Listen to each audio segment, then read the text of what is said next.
नमस्कार, आप देख रहे हैं रितम और मैं हूं आपके साथ चेतना मनकोटिया। प्रधानमंत्री नरेंद्र मोदी ने आज कर्नाटक के बीदर में एक चुनावी जनसभा को संबोधित किया।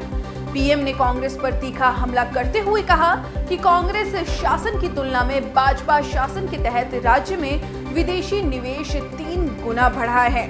पीएम नरेंद्र मोदी ने कहा कि प्रदेश में दोगुनी गति से दोहरा विकास हो रहा है। उन्होंने कहा कि कर्नाटक फिर से भाजपा सरकार के लिए तैयार है।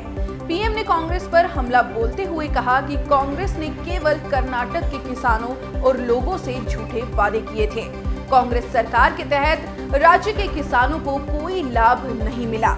बता दें कि कर्नाटक में विधानसभा चुनाव के लिए 10 मई को वोट डाले जाएंगे और 13 मई को मतगणना होगी।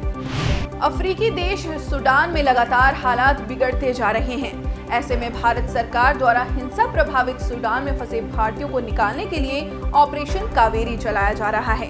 इस बीच भारतीय वायुसेना का एक और विमान 231 भारतीयों को लेकर नई दिल्ली पहुंचा है। भारतीय वाहक इंडिगो ने सूडान में फंसे भारतीयों को लेकर जेद्दा से उड़ान भरी थी। इस बात की जानकारी विदेश राज्य मंत्री वी मुरलीधरन ने ट्वीट कर दी। तो अब तक 5वीं आउटबाउंड फ्लाइट के साथ 1600 भारतीय सुरक्षित स्वदेश पहुंच चुके हैं। बता दें कि ऑपरेशन कावेरी के तहत अब तक 2100 भारतीय जेद्दा पहुंच चुके हैं।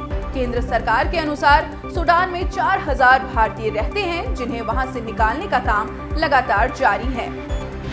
नई दिल्ली में चल रही शंघाई सहयोग संगठन के सदस्य देशों की 2 दिवसीय बैठक अब खत्म हो चुकी है। बैठक में सभी देशों ने सर्वसम्मति से आतंकवाद की निंदा की। साथ ही उन्होंने आतंकवाद को नियंत्रण करने के लिए एक सुर में आवाज उठाई। एससीओ के समापन के बाद एक प्रेस कॉन्फ्रेंस में भारतीय रक्षा सचिव गिरिधर अरमाने ने कहा कि इस साल एससीओ के अध्यक्ष के रूप में भारत एक सुरक्षित भविष्य सुनिश्चित करेगा। बता दें कि इसमें एससीओ के सभी सदस्य देशों में, जिसमें मेजबान भारत है, उसमें चीन, कजाकिस्तान, किर्गिस्तान, रूस, पाकिस्तान, तजाकिस्तान और उज्बेकिस्तान के प्रतिनिधियों ने भाग लिया था। भारत में कृषि संबंधी उपज को लेकर नीति आयोग ने अनुमान जताया है। नीति आयोग का मानना है कि एग्रीटेक से जहां किसानों को मदद मिलेगी, वहीं भारत में एग्रीटेक कारोबार की बड़ी संभावना भी है। फिलहाल एग्रीटेक कारोबार सिर्फ $20.4 करोड़ का है, जबकि इस कारोबार को $24 अरब तक ले जाया जा सकता है। बता दें कि एग्रीटेक कृषि संबंधी सॉल्यूशन मुहैया कराने वाली टेक्नोलॉजी कंपनी है, जिससे किसानों को काफी मदद मिलेगी।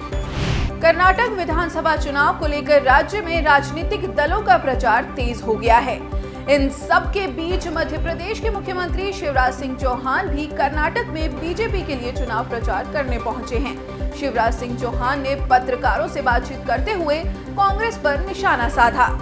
शिवराज ने कहा कि कांग्रेस विष कुंभ बन गई है। वे प्रधानमंत्री नरेंद्र मोदी जी के बारे में जहर ही फैलाती रहती है। शिवराज सिंह ने कहा कि ये सत्ता जाने की छटपटाहट है, जो बौखलाहट में बदल गई है। इसीलिए कांग्रेस के विष कुंभ से जहरीले बयान निकल रहे हैं। देश में कोरोना के मामलों में मामूली गिरावट देखी जा रही है। पिछले 24 घंटे में कोरोना के 7171 नए मामले सामने आए हैं। इसी के साथ देश में सक्रिय मरीजों का आंकड़ा 51,000 के पार पहुंच गया है। केंद्रीय स्वास्थ्य मंत्रालय ने बताया कि बीते 24 घंटे में रिकवरी दर 98.70% दर्ज की गई, तो वहीं पिछले 24 घंटे में 40 लोगों ने संक्रमण से दम तोड़ा है। आईपीएल सीजन 16 में आज होने वाले 2 शानदार मुकाबले दर्शकों को रोमांचित करेंगे। पहला मुकाबला दोपहर 3:30 बजे कोलकाता नाइट राइडर्स और गुजरात टाइटंस के बीच कोलकाता के ईडन गार्डन्स स्टेडियम में खेला जाएगा। वहीं शाम 7:30 बजे दिल्ली कैपिटल्स और सनराइजर्स हैदराबाद के बीच होने वाली टक्कर के लिए राजधानी का अरुण जेटली स्टेडियम तैयार है। बाबा विश्वनाथ की नगरी काशी को विश्व स्तरीय शहर बनाने का काम लगातार जारी है। मिली जानकारी के अनुसार उत्तर वाहिनी गंगा में 8 नए घाट बनाए जाएंगे। इनके विकास के बाद वाराणसी में घाटों की संख्या बढ़कर 93 हो जाएगी। इसके साथ ही स्मार्ट सिटी ने करीब 60 करोड़ रुपए से नमो घाट तैयार किया है। स्मार्ट सिटी के तहत कच्चे घाटों को विकसित करने का खाका तैयार कर लिया गया है। इसके फेज 2 का निर्माण चल रहा है। योजना के अनुसार यहां पर निर्माणाधीन हेलीपोर्ट से 2 हेलीकॉप्टर उड़ान भरेंगे जो अयोध्या और प्रयागराज तक जाएंगे। इससे पर्यटन को बढ़ावा मिलना तय माना जा रहा है। पाकिस्तान की अर्थव्यवस्था बुरी तरह से ध्वस्त हो चुकी है। अब हालात ऐसे हो गए हैं कि पाकिस्तान उन देशों की लिस्ट में शामिल हो गया है जो देश भारी कर्ज के दबाव में है। बिजनेस रिकॉर्ड की रिपोर्ट के अनुसार पाकिस्तान वैश्विक स्तर पर उन 15 देशों की लिस्ट में शामिल है जो देश भारी कर्ज के बोझ के तले दबे हुए हैं। रिपोर्ट में कहा गया है कि उच्च नीतिगत दरों के कारण सरकार को घरेलू उधारी लागत में वृद्धि का सामना करना पड़ रहा है जो 21% पर नकारात्मक क्षेत्र में बनी हुई है। संयुक्त राष्ट्र सुरक्षा परिषद ने अफगानिस्तान में संयुक्त राष्ट्र के लिए काम करने वाली अफगान महिलाओं पर तालिबानी प्रतिबंध की निंदा की। साथ ही यूएनएससी ने तालिबान नेताओं से महिलाओं और लड़कियों के अधिकारों पर लगाए गए प्रतिबंध को तत्काल खत्म करने का आह्वान किया। बता दें कि यूएनएससी में एक प्रस्ताव लाया गया जिसमें अफगानिस्तान में महिलाओं पर लगाए गए प्रतिबंध को खत्म करने के लिए तालिबान से आह्वान किया गया।